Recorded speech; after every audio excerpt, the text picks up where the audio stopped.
ಶಾಸಕರ foreign tour ಆರಂಭದಲ್ಲಿ ಅಡ್ಡಗಾಲು. ಅಧ್ಯಯನದ ನೆಪ, ಸರ್ಕಾರಿ ದುಡ್ಡಲ್ಲಿ ಹೊರಟ್ರ ಪ್ರವಾಸ. ಕೊಟ್ಟ ಮಾತನ್ನ ಮತ್ತೆ ನೆನಪಿಸಿದ ಡಿಕೆ ಬ್ರದರ್ಸ್. ಇದುವೇ ಚದುರಂಗದ ಮೊದಲ ಸ್ಟೋರಿ, ಫಾರಿನ್ ಟೂರ್ ಫೈಟ್. ಸ್ವಂತ ದುಡ್ಡಲ್ಲಿ ಹೋದ್ರೆ ಬೀಡಾನಕ್ಕಾಗತ್ತೆ. ಯಾರು ಕರ್ಕೊಂಡು ಹೋಗ್ತಾ ಇರೋರು, ಯಾರು ಹೋಗ್ತಾ ಇರೋರು ಅನ್ನೋದು ಹೇಳ್ರಪ್ಪ. ಡಿ ಕೆ ಶಿವಕುಮಾರ್ ಅವರು ಪ್ರವಾಸಕ್ಕೂ ಯಾವುದೇ ಸಂಬಂಧ ಇಲ್ಲ. ಹೈಕಮಾಂಡ್ ಏನು ತೀರ್ಮಾನ ಮಾಡುತ್ತೆ ಅದರಲ್ಲೇ ನಡ್ಕೊಳ್ಳೋದು. ನಾವು ನಡ್ಕೊಳ್ಳೋದು, ಡಿ ಕೆ ಶಿವಕುಮಾರ್ ಹೈಕಮಾಂಡ್ಗೆ ವಿಚಾರ. ನಾನು ಕಾಲ ಉತ್ತರ ಕೊಡ್ತೇವೆ ಅಂತ ಹೇಳ್ತೀನಿ. ನಾನೇನು ನಾವೇನು ಮಾತಾಡಿದ್ದೀವಿ ಅನ್ನೋದು ನಮ್ಮ ಮಾತ್ರ ಕೊಟ್ಟು ಅಂತ ಹೇಳಿದ್ದೀನಿ.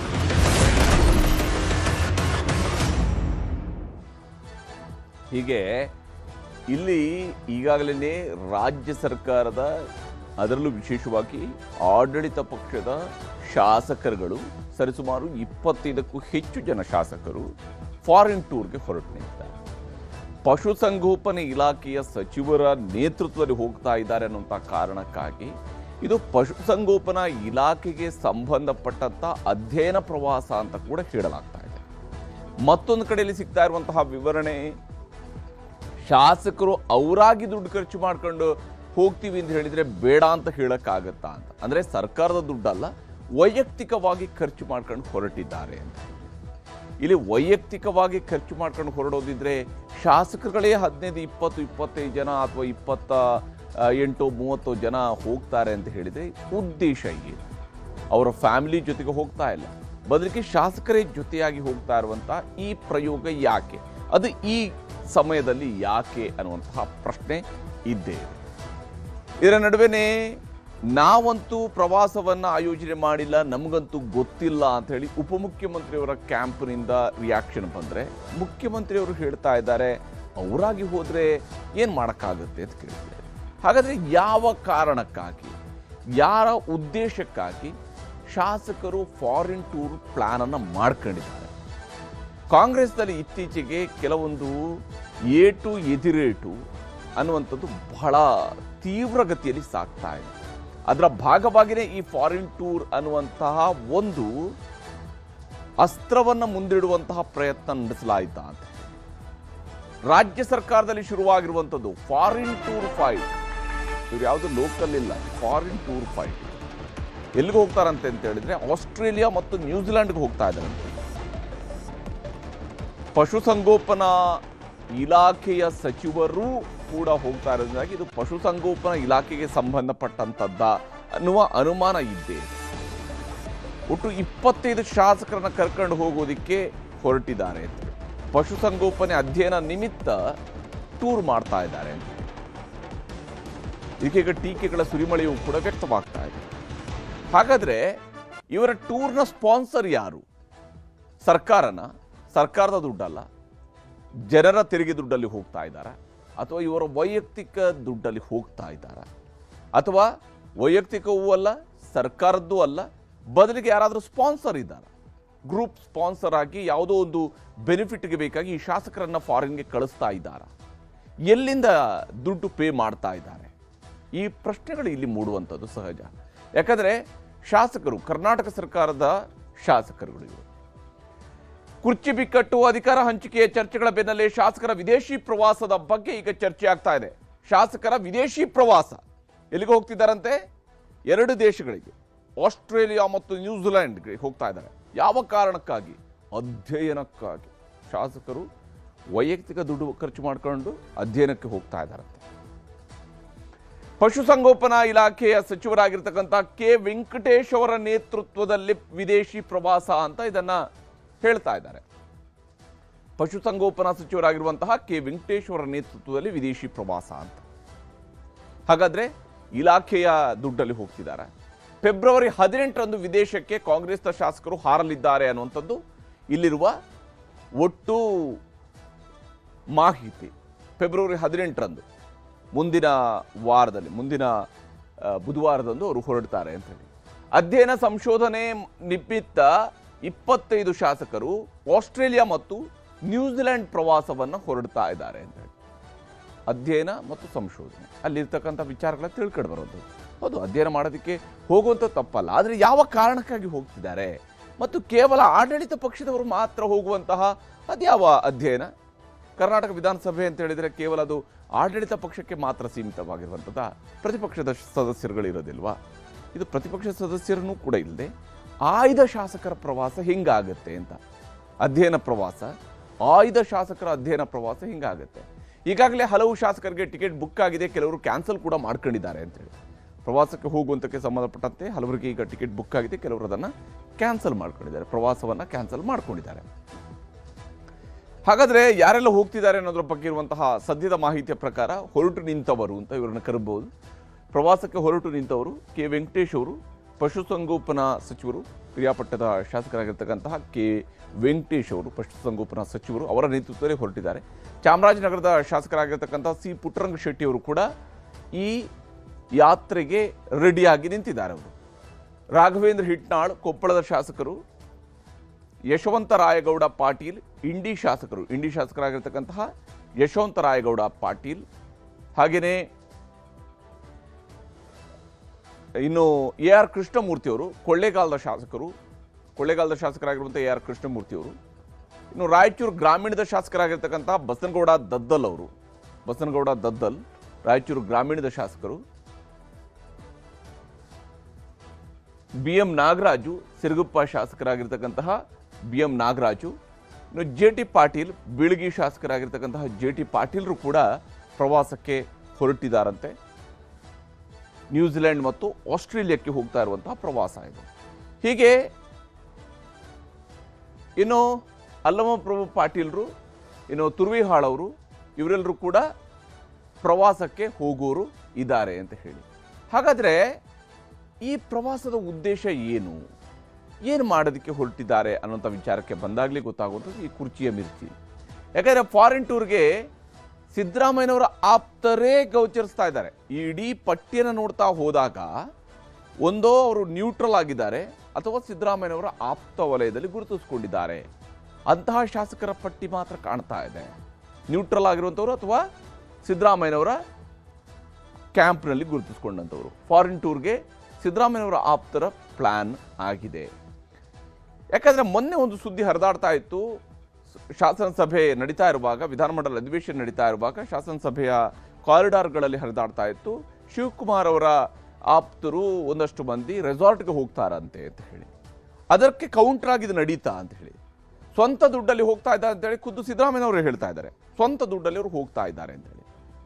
ಮತ್ತೊಂದು ಕಡೆಯಲ್ಲಿ ಸುರೇಶ್ ಅವರು ಹೇಳಿದ್ದಾರೆ, ನಮ್ಮಣ್ಣ ಯಾವುದೇ ರೀತಿಯಂಥ ಪ್ರವಾಸವನ್ನು ಆಯೋಜನೆ ಮಾಡಿಲ್ಲ, ಅಥವಾ ಯಾವುದೇ ರೆಸಾರ್ಟ್ಗಾಗಲಿ ಯಾವುದನ್ನೇ ಆಗಲಿ ನಮ್ಮಣ್ಣ ಆಯೋಜನೆ ಮಾಡಿಲ್ಲ, ನಾವೊಂದು ಯಾರನ್ನು ಕಳಿಸ್ತಾ ಇಲ್ಲ. ಹೈಕಮಾಂಡ್ ತೀರ್ಮಾನವೇ ಫೈನಲ್, ಕುರ್ಚಿ ವಿಚಾರದಲ್ಲಿ ಹೈಕಮಾಂಡ್ ತೀರ್ಮಾನವೇ ಫೈನಲ್ ಅಂತೇಳಿ ಮುಖ್ಯಮಂತ್ರಿ ಸಿದ್ದರಾಮಯ್ಯನವರು ಹೇಳ್ತಾ ಇದ್ರೆ, ಕಾಲವೇ ಎಲ್ಲವನ್ನು ಹೇಳ್ತಾ ಇದೆ ಅಂತೇಳಿ ದೆಹಲಿಗೆ ಹೋದಾಗಲೆಲ್ಲ ಶಿವಕುಮಾರ್ ಅವರು ಹೇಳ್ತಾ ಇದ್ದಾರೆ, ಕಾಲವೇ ಎಲ್ಲವನ್ನು ಹೇಳುತ್ತೆ, ಹೈಕಮಾಂಡ್ನ ನಿರ್ಧಾರಕ್ಕೆ ಬದ್ಧ ಅಂತ ಹೇಳಿ ಸಿದ್ದರಾಮಯ್ಯನವರು ಹೇಳ್ತಾ ಇದ್ದಾರೆ. ನಾವು ಮಾತನಾಡಿರುವಂಥದ್ದು ನಮಗೇ ಗೊತ್ತು ಅನ್ನುವಂತಹ ಅಭಿಪ್ರಾಯ DCM ಅವರ ಕಡೆಯಿಂದ ಬರ್ತಾ ಇದೆ. ನಾವು ಮಾತಾಡಿರುವಂಥದ್ದು ನಮಗೆ ಗೊತ್ತಿದೆ, ವರಿಷ್ಠರು ಹೇಳದಂತೆ ಕೇಳ್ತೇವೆ ಅನ್ನುವಂಥದ್ದನ್ನು ಸಿದ್ದರಾಮಯ್ಯನವರು ಪ್ರತಿ ಮಾತುಗೂ ಹೇಳ್ತಾ ಇದ್ದಾರೆ. ಕೊಟ್ಟ ಮಾತನ್ನು ಸಿದ್ದರಾಮಯ್ಯನವರು ಉಳಿಸ್ಕೊಳ್ಳಿ ಅಂತ ಹೇಳಿ DK ಸುರೇಶ್ ಅವರು ಕೂಡ ಕೌಂಟರ್ ಕೊಡ್ತಾ ಇದ್ದಾರೆ. ಇಲ್ಲಿ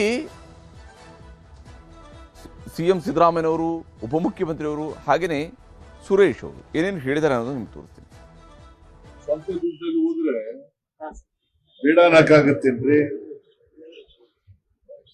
ಅವರು MLAಗಳು MLCಗಳು ಫಾರಿನ್ ಟ್ರಿಪ್ ಅವ್ರ ಸ್ವಂತ ದುಡ್ಡಲ್ಲಿ ಹೋಗ್ತಾ ಇದ್ದಾರೆ. DK ಶಿವಕುಮಾರ್ ಅವ್ರಿಗೂ ಪ್ರವಾಸಕ್ಕೂ ಯಾವುದೇ ಸಂಬಂಧ ಇಲ್ಲ. ಈ ವಿಚಾರವಾಗಿ ನಾನು ಬಹಳ ಸ್ಪಷ್ಟಪಡಿಸ್ತೀನಿ. ಪ್ರವಾಸ ಅವರ ವೈಯಕ್ತಿಕ ಇರ್ಬೋದು ಅಥವಾ ಬೇರೆಗಳ ಪ್ರಾಯೋಜಕತ್ವ ಇರ್ಬೋದು. DK ಶಿವಕುಮಾರ್ ಅವರಿಗೆ, ಪಕ್ಷದ ಅಧ್ಯಕ್ಷರಿಗೂ ಉಪಮುಖ್ಯಮಂತ್ರಿಗಳಿಗೂ ಈ ಶಾಸಕರ ಪ್ರವಾಸಕ್ಕೂ ಯಾವುದೇ ಸಂಬಂಧ ಇಲ್ಲ. ಕಾದು ನೋಡ್ತಾರಂತೆ ಸರ್, ನೀವು ಬಿಟ್ಕೊಡ್ತೀರಂತ ಇನ್ನೂ ವಿಶ್ವಾಸ ಇದೆ ಅಂತೆ ಸರ್. ಬೇರೆ ಏನು ಕೇಳಕ್ ಬರೋದು ನಿಮ್ಗೆ? ನೀನು ಕೇಳೋದೇ ಇಲ್ವಲ್ಲ, ಬರೀ ಇದೆ. 3 ತಿಂಗಳಾಯ್ತು ಶುರು ಮಾಡಿ, ನೀವು ಕೇಳ್ಬೇಡಿ ದಯಮಾಡಿ. ಸಿದ್ದರಾಮಯ್ಯ ಅವರು ಕೊಟ್ಟು ಮಾತ್ರ ಪ್ರವಾಸ ಇದೆ ಅಂತ ಹೇಳಿದ್ದಾರೆ. ಮತ್ತೆ ನಾನು ಕಾಲ ಉತ್ತರ ಕೊಡ್ತದೆ ಅಂತ ಹೇಳ್ತೀನಿ. ನಾನೇನು ನಾವೇನ್ ಮಾತಾಡಿದೀವಿ ಅನ್ನೋದು ನಮ್ಗೆ ಮಾತ್ರ ಗೊತ್ತು ಅಂತ ಹೇಳಿದೀನಿ. ಪ್ರತಿ ಬಾರಿಯೂ ಕೂಡ ಕಾಲ ಉತ್ತರ ಕೊಡುತ್ತೆ ಅಂತ ತಾವು ಹೇಳ್ತೀರಿ, ಸುರೇಶ್ ಅವರು ಹೇಳ್ತಾರೆ. ಆ ಕಾಲ ಯಾವಾಗ ಬರುತ್ತೆ ಅಂತ ಟೈಮ್ ನಾವು ಕೇಳ್ತೀನಿ. ಹೈಕಮಾಂಡ್ ಏನ್ ತೀರ್ಮಾನ ಮಾಡಿದ್ರೆ ಅದರಂತೆ ನಡ್ಕೊಳ್ಳೋದು. ನಾನು ನಡ್ಕೋಬೇಕು, ಡಿ ಕೆ ಶಿವಕುಮಾರ್ ನಡ್ಕೋಬೇಕು, ಹೈಕಮಾಂಡ್ಗೆ ಬಿಟ್ಟಿದ್ದು ವಿಚಾರ. ನಾನು ಹೈಕಮಾಂಡ್ ಏನ್ ಹೇಳ್ತಾರ ಕೇಳೋದು. ಇವತ್ತು ನನಗೆ ಭರವಸೆ ಇದೆ, ನಿಧಾನ ಆದ್ರೂ ಕೂಡ ಕೊಟ್ಟ ಮಾತನ್ನ ಉಳಿಸ್ಕೊಳ್ತಾರೆ ಅಂತಕ್ಕಂಥ ಭರವಸೆ ನನಗಿದೆ. ಇಲ್ಲಿ ನಿಧಾನ ಆದರೂ ಕೊಟ್ಟ ಮಾತನ್ನು ಉಳಿಸ್ಕೊಳ್ತಾರೆ ಅನ್ನೋ ಭರವಸೆ ಇದೆ ಅನ್ನೋಂಥ ಅಲ್ಲಿಗೆ ಬಂದು ನಿಂತಿದ್ದಾರೆ. ಯಾಕಂದರೆ ನವೆಂಬರ್ 20ನೇ ತಾರೀಕಿನಂದು ಅವತ್ತೇ ಎಕ್ಸಾಕ್ಟಾಗಿ ನವೆಂಬರ್ 20ನೇ ತಾರೀಕಿನಂದು ಸುರೇಶ್ ಅವರು ಹೇಳಿದಂತಹ ಮಾತು ಬಹುಶಃ ಕರ್ನಾಟಕದ ಜನ ಮರೆತಿರ್ಲಿಕ್ಕಿಲ್ಲ. ಅವತ್ತು ಅವರು ಹೇಳಿದ್ದು ನವೆಂಬರ್ 20ನೇ ತಾರೀಕು. ಯಾಕೆ ನವೆಂಬರ್ 20 ಅಂತ ಹೇಳಿದ್ರೆ ಅದು ಸರ್ಕಾರಕ್ಕೆ ಎಕ್ಸಾಕ್ಟಾಗಿ 2.5 ವರ್ಷ ತುಂಬಿದ ದಿನ. ಆ ದಿವಸದಂದು ಸುರೇಶ್ ಅವರು ಹೇಳಿದಂತಹ ಮಾತು ಸಿದ್ದರಾಮಯ್ಯನವರು ಕೊಟ್ಟ ಮಾತನ್ನು ಉಳಿಸ್ಕೊಳ್ತಾರೆ ಅಂತ ಹೇಳಿ. ಅಂದರೆ ಅವಾಗ ಅದು ಇಮ್ಮಿಡಿಯೇಟಾಗಿ ಆಗೋಗ್ಬಿಡುತ್ತೇನೋ ಅಧಿಕಾರ ಬದಲಾವಣೆ ಅನ್ನುವಂತಹ ಧಾಟಿಯನ್ನು ಅದು ಹೊರಹೊಮ್ಮಿಸಿತ್ತು. ಈಗ ಸುರೇಶ್ ಅವರು ಹೇಳ್ತಿದ್ರೆ ನಿಧಾನವಾಗಿ ಆದರೂ ಪರವಾಗಿಲ್ಲ, ಕೊಟ್ಟ ಮಾತನ್ನು ಉಳಿಸ್ಕೊಳ್ತಾರೆ ಅಂತೇಳಿ. ಸೊ ಅವ್ರಿಗೂ ಕೂಡ ವಾಸ್ತವ ಏನು ಗೋಚರಿಸ್ತಾ ಇದೆ ಅಂತ ಹೇಳಿದ್ರೆ ಇಮಿಡಿಯೇಟಾಗಿ ಈ ಪ್ರಾಸೆಸ್ ಆಗೋದಿಲ್ಲ. ಬಹುಶಃ ಬಜೆಟ್ ಮುಗಿದ ನಂತರನೋ ಅಥವಾ ಎಲ್ಲ ಎಲೆಕ್ಷನ್ಗಳು ಮುಗಿದ ನಂತರನೋ ಇನ್ಯಾವುದೋ ಒಂದು ಹೊಸ ಗಡುವನ್ನು ಅವರು ನಿರೀಕ್ಷೆಯಲ್ಲಿ ಇಟ್ಕೊಂಡು ಹೇಳ್ದಂಗೆ ಭಾಸವಾಗ್ತಾ ಇದೆ. ಅಂದರೆ ಕೊಟ್ಟ ಮಾತನ್ನು ಉಳಿಸ್ಕೊಳ್ತಾರೆ ಅನ್ನೋಂಥ ವಿಶ್ವಾಸವನ್ನಂತೂ ಅವರು ಇಟ್ಕೊಂಡಿದ್ದಾರೆ. ಇಲ್ಲಿ ಕೊಟ್ಟ ಮಾತಿನ ವಿಚಾರಗಳು ಒಂದು ಕಡೆ ಆದರೆ ಮತ್ತೊಂದು ಕಡೆಯಲ್ಲಿ ಇವರೆಲ್ಲ ಹೋಗ್ತಾ ಇರುವಂಥದ್ದು. ಈಗ ಸಿದ್ದರಾಮಯ್ಯನವರು ಸ್ವಲ್ಪ ಅವರ ಮುಖದಲ್ಲೂ ನಗು ಕೂಡ ಇತ್ತು. ಅವರು ಸ್ವಂತ ದುಡ್ಡಲ್ಲಿ ಹೋದರೆ ತಡೆಯೋಕ್ಕಾಗುತ್ತಾ ಅಂತ ಕೇಳುವಾಗ, ಆದರೆ ಸ್ವಂತ ದುಡ್ಡ ಇಲಾಖೆ ದುಡ್ಡ ಅನ್ನುವಂತಹ ಪ್ರಶ್ನೆ ಸಾಮಾನ್ಯ ಜನರಿಗೆ ಇದ್ದೇ ಇರುತ್ತೆ. ಯಾಕಂದರೆ ಶಾಸಕರು ಅದು ಜೊತೆಯಾಗಿ ಹೋಗ್ತಾ ಇದ್ದಾರೆ ಅಂತ ಹೇಳಿದಾಗ ಸ್ವಂತ ದುಡ್ಡ ಇಲಾಖೆ ದುಡ್ಡ. ಶಾಸಕರ ವಿದೇಶ ಪ್ರವಾಸದ ಹಿಂದೆ ನಾನಾ ಲೆಕ್ಕಾಚಾರಗಳು ಸಾಗ್ತಾ ಇದ್ದಾವೆ. ಯಾವ ಕಾರಣಕ್ಕಾಗಿ ಇವರು ಹೊರಟಿದ್ದಾರೆ, ದುಡ್ಡು ಯಾರು ಕೊಡ್ತಾರೆ, ಶಾಸಕರು ವೈಯಕ್ತಿಕವಾಗಿ ದುಡ್ಡು ಖರ್ಚು ಮಾಡಿ ಹೋಗ್ತಾ ಇದ್ದಾರೆ. ಒಂದು ವೇಳೆ ವೈಯಕ್ತಿಕವಾಗಿ ದುಡ್ಡು ಖರ್ಚು ಮಾಡಿ ಹೋಗೋದಿದ್ರೆ ಅವರ ಫ್ಯಾಮಿಲಿ ಜೊತೆಗೆ ಹೋಗ್ತಾರೆ ಸಾಮಾನ್ಯವಾಗಿ. ಈ ರೀತಿಯಾದಂಥ ಒಂದು ಕಾಮನ್ ವಿಚಾರದ ಅಧ್ಯಯನಕ್ಕಾಗಿ ಇವರೆಲ್ಲರೂ ಕೂಡ ಜೊತೆಯಾಗಿ ಹೋಗ್ತಾ ಇದ್ದಾರೆ ಅಂತ ಹೇಳಿದರೆ ನಮ್ಮಲ್ಲಿ ಇಷ್ಟೊಂದು ಯಾವಾಗಪ್ಪ ಬದಲಾವಣೆ ಆಯಿತು ಅಂತೇಳಿ ಸಾಮಾನ್ಯ ಜನರಿಗೆ ಅನಿಸೋದು ಸಹಜ ಅಲ್ವಾ? ಕರ್ನಾಟಕದ ಜನರಿಗೆ ನಮ್ಮ ಶಾಸಕರು ಇಷ್ಟೆಲ್ಲ ಅಧ್ಯಯನಕ್ಕೆ ಬೇಕಾಗಿ ತಾವೇ ಒಂದು ಗುಂಪು ಕಟ್ಟಿಕೊಂಡು ಹೋಗುವಷ್ಟು ಅಷ್ಟೊಂದು ಇವರಿಗೆ ಮುತುವರ್ಜಿ ಯಾವಾಗ ಬಂತು ಅಂತ ಹೇಳುವಂಥದ್ದು ಅನುಮಾನ ಬರುತ್ತೆ. 25ಕ್ಕೂ ಹೆಚ್ಚು ಶಾಸಕರನ್ನು ಜೊತೆಯಾಗಿ ಕರೆದೊಯ್ಯುವಂತಹ ಉದ್ದೇಶ ಏನು? 25 ಜನ ಶಾಸಕರು ಹೋಗ್ತಾ ಇದ್ದಾರಂತೆ, ಜೊತೆಯಾಗಿ ಹೋಗ್ತಾ ಇದ್ದಾರಂತೆ. ಯಾವ ಉದ್ದೇಶಕ್ಕಾಗಿ? ಸರ್ವಪಕ್ಷ ಸಮಿತಿಗಳ ಅಧ್ಯಯನ ಪ್ರವಾಸದ ಸಂಪ್ರದಾಯಕ್ಕೆ ಬ್ರೇಕ್ ಬಿತ್ತ. ಯಾಕೆಂದರೆ ಸರ್ವಪಕ್ಷಗಳ ಅಧ್ಯಯನ ಪ್ರವಾಸಗಳನ್ನು ಹಿಂದೆ ಹೋಗ್ತಾ ಇರ್ತಿದ್ರು. ಆದರೆ ಅದಕ್ಕೂ ಕೂಡ ಬಹಳ ಟೀಕೆ ವ್ಯಕ್ತ ಆದ ನಂತರ ಸರ್ಕಾರಗಳು ಆ ಕಾಲಘಟ್ಟದಲ್ಲಿ ಬಂದಂತಹ ಬರ, ನೆರೆ ಈ ಎಲ್ಲ ಕಾರಣಗಳಿಗಾಗಿ ಈ ಸರ್ವಪಕ್ಷಗಳ ಅಧ್ಯಯನ ಪ್ರವಾಸಗಳನ್ನು ಕೂಡ ನಿಲ್ಲಿಸ್ಬಿಟ್ರು. ಆದರೆ ಈಗ ಆ ಸಂಪ್ರದಾಯವನ್ನು ಬಿಟ್ಟು ಇದ್ಯಾಗ ಸ್ವಪಕ್ಷೀಯರನ್ನೇ ಕರ್ಕೊಂಡು ಹೋಗುವಂಥ ಸಂಪ್ರದಾಯ ಶುರುವಾಗಿದ್ದೇನೆ. ಅದು ಒಬ್ಬ ಮಂತ್ರಿ ಜೊತೆಗೆ ಹೋಗ್ತಾ ಇದ್ದಾನೆ. ಸಮಿತಿ ಬದಲಾಗಿ ಇಲಾಖೆ ಅಥವಾ ಒಂದು ಪಕ್ಷದ ಶಾಸಕರು ಹೋಗೋದು ಸರಿನಾ? ಒಂದು ಇಲಾಖೆಗೆ ಸಂಬಂಧಪಟ್ಟಂತೆ ಅವ್ರಿಗೆ ಬೇಕಾದವ್ರನ್ನ ಕರ್ಕೊಂಡು ಹೋಗೋದಕ್ಕೆ ಈಗ ಪಶುಸಂಗೋಪನಾ ಇಲಾಖೆಯವರು ನಿಜಕ್ಕೂ ಕಳಿಸ್ಬೇಕು ಅಂತೇಳಿ ಏನಾದರೂ ಅವ್ರಿಗೆ ಅನಿಸಿದರೆ ಹೈನುಗಾರಿಕೆಯನ್ನು ಕರ್ನಾಟಕದಲ್ಲಿ, ಯಾಕಂದರೆ ನಮ್ಮ KMF ಅತ್ಯಂತ ಬಲಿಷ್ಠವಾಗಿರುತ್ತದೆ. ನಮ್ಮ ಇಲ್ಲಿ ಪಶುಸಂಗೋಪನಾ ಸಚಿವರು ನಮ್ಮ ಹೈನುಗಾರಿಕೆ ತೊಡಗಿರುವಂಥ ರೈತರನ್ನು ಪ್ರವಾಸಕ್ಕೆ ಕರ್ಕೊಂಡು ಹೋದರೆ ಅದೊಂದು ಬೇರೆ ಮಾತು. ಶಾಸಕರನ್ನ ಕರ್ಕೊಂಡು ಹೋಗ್ತಾ ಇರೋದ್ರ ಉದ್ದೇಶ ಏನು? ಯಾವ ಉದ್ದೇಶಕ್ಕಾಗಿ ಹೋಗ್ತಿದ್ದಾರೆ? ಶಾಸಕರ ತಂಡದ ಪ್ರವಾಸದಿಂದ ಸರ್ಕಾರ ರವಾನಿಸ್ತಾ ಇರುವಂಥ ಸಂದೇಶ ಎಂಥದ್ದು? ಯಾವ ಸಂದೇಶ ರವಾನೆ ಆಗ್ತಾ ಇದೆ? ಯಾಕಂದರೆ ಇದು ಪಶುಸಂಗೋಪನಾ ಸಚಿವರ ಜೊತೆಗೆ ಹೋಗ್ತಾ ಇದ್ದಾರೆ ಅಂತ ಹೇಳಿ ಈ ವಿಚಾರಕ್ಕೆ ಸಂಬಂಧಪಟ್ಟಂತೆ ಶಾಸಕರುಗಳು ಏನೇನು ಪ್ರತಿಕ್ರಿಯೆಯನ್ನು ಕೊಟ್ಟಿದ್ದಾರೆ ಅಂತ ನಿಮ್ಗೆ ತೋರಿಸ್ತೀನಿ. ಹಿಂದೆ ಎಲ್ಲ MLAಗಳು ಒಂದಷ್ಟು ಜನ ಹೋಗಿದ್ರು ಸರ್, ಕಮಿಟಿಯಿಂದ ಹೋಗಿದ್ರು, ಸಮಿತಿಗಳಿಂದ. ಈಗ ಹೋಗ್ತಾ ಇರೋದು ಇಲಾಖೆಯಿಂದ. ಏನು ಯಾವ ರೀತಿ ಸೆಲೆಕ್ಟ್ ಮಾಡಿದ್ದಾರೆ ಶಾಸಕರಿಂದ? ಯಾರು ಇಷ್ಟಪಡ್ತಾರೋ ಎಲ್ಲ ಹೋಗ್ಬೋದು ಅಷ್ಟೇ. ಅಲ್ಲಿ ಕೊನೆಯಲ್ಲಿ ನಮ್ಮ ಖರ್ಚು ನಮ್ಗೆ ಹೇಳಿದ್ರು ನಾವೇ ಕೊಡ್ಬೇಕಾಯ್ತು. ಸಿದ್ದರಾಮಯ್ಯನವ್ರು ಹೇಳಿದ್ರು ಸರ್ ಇವತ್ತು, ಅವ್ರ ಸ್ವಂತ ಖರ್ಚಲ್ಲಿ ಹೋಗ್ತಾ ಇದ್ದಾರೆ ಶಾಸಕರುಗಳು ಅಂತಾರ. ಇರಬೇಕು, ನಮ್ಮ ಖರ್ಚಿಗೆ ಆಗ್ತದೆ ಏನೇ ಕಾಣ್ತದೆ. ಅಲ್ಲಿ ನಾನು ಈಗ ಯಾವ ಟೂರು ಹೋಗ್ತಾ ಇಲ್ಲ. ಬಟ್ ನೀವು ಕೇಳಿದ ನನಗೇನು ಆಶ್ಚರ್ಯ ಕ್ವಶನ್ ಅಂದರೆ, ಮೊನ್ನೆ ಸದನ ನಡೆದಾಗ ವಿದೇಶಕ್ಕೆ ಹೋಗ್ಬೇಕು ಅನ್ನೋದು ಚರ್ಚೆ ಆಗಿತ್ತು. ಅದಕ್ಕೆ ನಾನು ಕೂಡ ಹೂ ಅಂದಿದ್ದೆ. ಬಟ್ ಇವತ್ತು ನಾನು ಬೇರೆ ಬೇರೆ ಕೆಲಸದಿಂದ, ಬಜೆಟ್ ಮಂಡನೆ ಆಗೋದ್ರಿಂದ ಬೇರೆ ಬೇರೆ ಕೆಲಸ ಅದಾವು, ಡೆವಲಪ್ಮೆಂಟ್ ಅದಾವು. ಮುಖ್ಯಮಂತ್ರಿಗಳು ಒತ್ತಾಯ ಮಾಡಿ ನಾವು ನಮ್ಮ ಕ್ಷೇತ್ರಕ್ಕೆ ದುಡ್ಡು ಹಾಕ್ಸ್ಕೋಬೇಕು ಇದು ಅನ್ನೋದಕ್ಕೆ ನಾವು ಅನುದಾನ ಸಲುವಾಗಿ ನಾನು ಎಲ್ಲಿ ಹೋಗ್ತಾ ಇಲ್ಲ.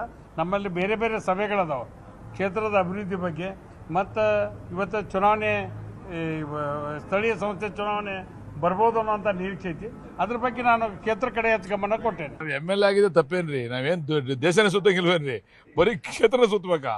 ಏನೋ ಅವ್ರು ಹೋಯ್ತವ್ರು, ಕೆಲವ್ರು ಹೋಯ್ತವ್ರು, ನಾನು ಹೋಯ್ತಾ ಇಲ್ಲ, ಕೆಲವರೆಲ್ಲ ಹೋಯ್ತವ್ರೆ ಅಂತ ಮಾಹಿತಿ ನಿಮ್ಮಿಂದ ತಿಳ್ಕೊಂಡಿದೀವಿ ನಾವು, ನಮ್ಗೆ ಗೊತ್ತಿಲ್ಲ ವಿಚಾರ. ಶಾಸಕರು ಯಾವಾಗ ಬೇಕಾದ್ರೂ ಹೋಗ್ಬೋದು, ಅಧಿವೇಶನ ಸಮಯದಲ್ಲಿ ಪರ್ಮಿಷನ್ ತಗೊಂಡ್ ಬೇಕಾದ್ರೆ ಹೋಗ್ಬೋದು. ಅಟೆಂಡೆನ್ಸ್ ಎಷ್ಟಿರ್ಬೇಕು ಅಟೆಂಡೆನ್ಸ್ ಇರಬೇಕಾಗ್ತದೆ. ಏನಾದರೂ ಅಟೆಂಡೆನ್ಸ್ ಇರಕ್ಕೆ ಆಗೋದಿಲ್ಲ ಅಂತ ಹೇಳಿದ್ರೆ ಅವರು ಪತ್ರ ಬರೆದು ಪರ್ಮಿಷನ್ ತಗೋಬೇಕಾಗ್ತದೆ. ಹೀಗೆ ಹೋಗೋದ್ರ ಬಗ್ಗೆ ನಾನಾ ರೀತಿಯಂಥ ಅಭಿಪ್ರಾಯಗಳು ವ್ಯಕ್ತವಾಗ್ತಾ ಇದ್ದಾವೆ. ಶಾಸಕರುಗಳ ಕಡೆಯಿಂದ ವ್ಯಕ್ತವಾಗ್ತಾ ಇರೋಂಥ ಅಭಿಪ್ರಾಯಗಳಲ್ಲೂ ಕೂಡ ಕೆಲವರು ಹೋಗ್ತಾರಂತೆ ಅನ್ನುವಂಥ ಅಂತೆ-ಕಂತೆಗಳ ವಿಚಾರದಲ್ಲಿ ಮಾತಾಡ್ತಾರೆ. ಇದರ ನಡುವೆ ಮುಖ್ಯಮಂತ್ರಿಯವರ ವಿಚಾರದಲ್ಲಿ ಸತೀಶ್ ಜಾರಕಿಹೊಳಿ ಅವರು ಮತ್ತು ಜಮೀರ್ ಅಹಮದ್ ಖಾನ್ ಅವರು ಏನು ಹೇಳಿದ್ದಾರೆ ಅನ್ನೋದನ್ನು ತೋರಿಸ್ತೀನಿ. ಫಾರಿನ್ ಟೂರ್ ಹೋಗಿದ್ದು ಅದಕ್ಕೆ ಸರ್ಕಾರಿ ಅಧಿಕೃತ ಕಾರ್ಯಕ್ರಮದಲ್ಲಿ ಹೋಗಿದ್ದಾರೆ. ಈ ಡೆಲ್ಲಿಗೆ ಹೋಗಿ ಬರ್ದಂತ ಇದ್ದೇನೇನ ರೂಟೀನು, ಅವರ ಕೆಲಸ ಇರ್ತದೆ, MLA ಕೆಲಸ ಇರ್ತದೆ, ಮಂತ್ರಿಗಳದ್ದು ಇರ್ತದೆ, ನಾವು ಹೋಗ್ತೀವಿ. ಡೆಲ್ಲಿದ ರೂಟೀನಾಗಿ ಕೆಲಸ ಹೋಗಲೇಬೇಕು, ಹೋಗ್ತಾನೆ ಇರ್ತೀವಿ. ಸೊ ಡೆಲ್ಲಿಗೆ ಹೋದ ತಕ್ಷಣ ಅದು ಬೇರೆ ಅರ್ಥ ಕಲ್ಪಿಸೋದು ಅವಶ್ಯಕತೆ ಬರೋಲ್ಲ. ವಿದೇಶ ಪ್ರವಾಸಕ್ಕೆ ಹೋಗೋ ಮಾಹಿತಿ ಇದೆಯಾ ಸರ್? ಇದ್ರೆ ಏನು ಮಾಡೋರಲ್ಲ, ಹೋಗಿ ಏನು ಮಾಡೋದು ನಾವು, ಮತ್ತಿಲ್ಲೇ ಬರ್ಬೇಕಾ? ಜೀರೋ ಟ್ರಾಫಿಕ್ನಾಗ ಬಂದಿರಲಾರ ಅವರು, ಓಡಿ ಬಂದಿರಲಾರ, ಹಂಗೆ ಮತ್ತಿಲ್ಲೇ ಬರ್ಬೇಕು ನಾವು. ನಮ್ಮಲ್ಲೂ ಯಾವುದು ಗೊಂದಲ ಇಲ್ಲ. ಮಾನ್ಯ ಮುಖ್ಯಮಂತ್ರಿಗಳೂ ಹೇಳಿದ್ದಾರೆ, ನಮ್ಮ ಪಕ್ಷ ಹೈಕಮಾಂಡ್ ಪಕ್ಷ. ಹೈಕಮಾಂಡ್ ಅವ್ರು ಯಾವಾಗವರೆಗೂ ಹೇಳ್ತಾರೆ ನಾನು ಅವತ್ತವರೆಗೂ ಮುಖ್ಯಮಂತ್ರಿ ಆಗಿರ್ತೀನಂತ. ನಾನು ಆಸ್ ಎ ಪಕ್ಷದ ಕಾರ್ಯಕರ್ತಾಗಿ ನಾನು ಹೇಳ್ತಾ ಇದ್ದೀನಿ, ಸಿದ್ದರಾಮಯ್ಯ ಅವರು 28ವರೆಗೂ ಅವರೇ ಮುಖ್ಯಮಂತ್ರಿಯಾಗಿ ಇರ್ತಾರೆ. ಆದರೆ ನಮ್ಮ ಪಕ್ಷ ಹೈಕಮಾಂಡ್ ಪಕ್ಷ ತೀರ್ಮಾನ ಮಾಡೋರು. ಸಿದ್ದರಾಮಯ್ಯನ ಮುಖ್ಯಮಂತ್ರಿ ಬದಲಾವಣೆ ಮಾಡೋಕ್ಕೆ ನನ್ನಿಂದ ನಿಮ್ಮಿಂದ ಸಾಧ್ಯ ಇಲ್ಲ. ಆ ಸಾಧ್ಯ ಒಬ್ಬರಿಂದನೇ ಸಾಧ್ಯ, ಹೈಕಮಾಂಡಿಂದ, ಮಲ್ಲಿಕಾರ್ಜುನ ಖರ್ಗೆಯಿಂದ, ರಾಹುಲ್ ಗಾಂಧಿಯಿಂದ, ಸೋನಿಯಾ ಗಾಂಧಿಯಿಂದ ಮಾತ್ರ ಸಾಧ್ಯ, ಬೇರೆ ಯಾರಿಂದನೂ ಸಾಧ್ಯ ಇಲ್ಲ ಅದು. ಹೀಗೆ ಒಬ್ಬೊಬ್ಬರು ಒಂದೊಂದು ರೀತಿಯಂಥ ಅಭಿಪ್ರಾಯಗಳನ್ನು ಕಾಂಗ್ರೆಸ್ಸಲ್ಲಂತೂ ಹೇಳ್ತಾ ಇದ್ದಾರೆ. ಆದರೆ ಇಲ್ಲಿ ವೆಂಕಟೇಶ್ ಅವರು ಮಾತ್ರ ಬ್ಯಾಗ್ ರೆಡಿ ಮಾಡ್ಕೊಂಡು ಫಾರಿನ್ ಟೂರ್ಗೆ ಹೊರಟಿದ್ದಾರಂತೆ. ಆದರೆ ನಿಜಕ್ಕೂ ಇದು ಹೋಗೋ ಪ್ರವಾಸನ ಅಥವಾ ಇನ್ಯಾರ್ದೋ ಪ್ರವಾಸವನ್ನು ನಿಲ್ಲಿಸುವ ಪ್ರವಾಸನ ಅನ್ನುವಂಥದ್ದು ಸ್ವಲ್ಪ ದಿವಸದಲ್ಲಿ ಸ್ಪಷ್ಟ ಆಗುತ್ತೆ. ಇನ್ನೊಂದು ವಾರ ಇದೆ, ಆ ವಾರದ ಒಳಗಡೆ ಇದಕ್ಕೊಂದು ಸ್ಪಷ್ಟತೆ ಸಿಗುವಂಥದ್ದು ಕೂಡ ಇದೆ. ಎರಡನೇ ಸುದ್ದಿ ಕಡೆಗೆ